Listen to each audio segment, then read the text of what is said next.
Alors, un thriller psychologique sur fond de spiritualité ésotérique. Une femme va se battre contre son mari pervers narcissique manipulateur en utilisant les mêmes armes que lui. Dans mon roman précédent, Maya s'enfuyait pour échapper à son mari pervers narcissique manipulateur. Et dans ce nouveau roman, eh bien, Vicky va se battre.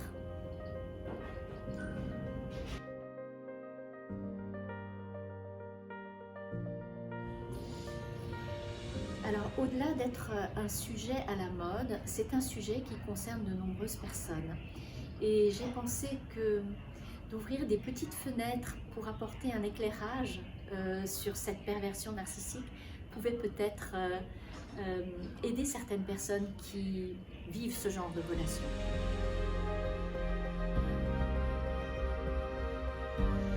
Quand il était petit, on a réussi à le persuader qu'il ne valait rien, qu'il n'était pas digne d'amour, qu'il n'était pas digne d'intérêt.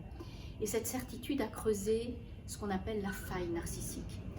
Et il s'est construit autour de cette faille. Mais pour la masquer aux yeux du monde, eh bien, il a développé de nombreuses stratégies. Et ce sont toutes les stratégies qu'on lui connaît. Entre autres, il a construit une sorte de dôme de magnificence pour masquer cette faille.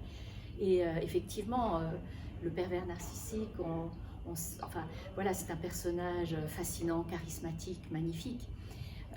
Et puis d'autres stratégies, comme par exemple le mensonge, qui est quand même très pratique pour cacher tout ce qu'on veut cacher.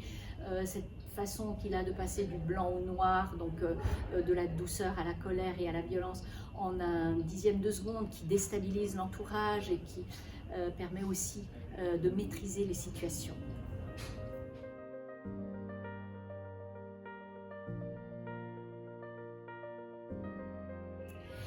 Ah, la victime. Alors, j'aime mieux dire la cible.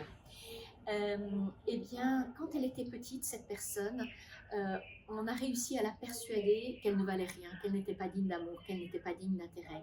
Et elle aussi s'est construite autour de cette faille narcissique, la même faille narcissique finalement que le pervers narcissique. Elle a aussi construit une sorte de dôme au-dessus de cette faille pour cacher aux yeux du monde le fait qu'elle ne vaut rien. Mais ce qu'elle a développé, ça va être le sourire, la gentillesse, la douceur, la générosité, la compassion.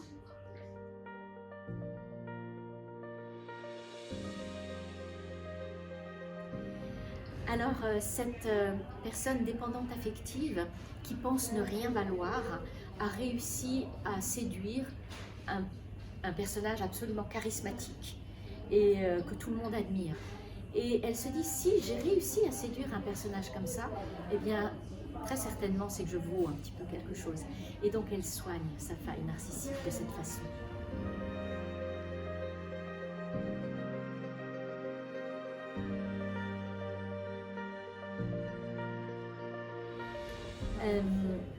J'écris pour parler de la loi d'attraction.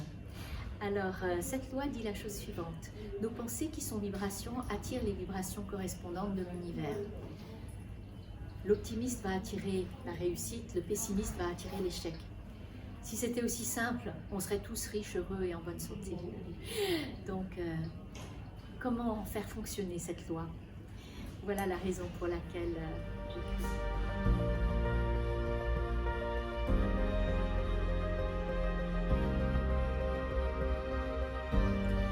Alors, chaque roman est la suite du précédent. Mais néanmoins, on peut tout à fait lire chaque roman tout à fait indépendamment. On retrouve certains personnages. Mon personnage fétiche, qui est Adagio, qui a une sorte de truculence atypique.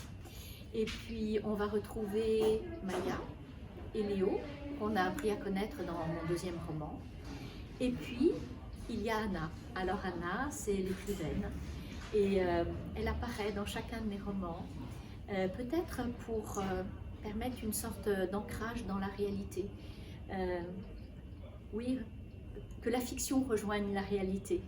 Peut-être un peu à la façon de Hitchcock, quand il apparaît dans chacun de ses films, de façon fugace.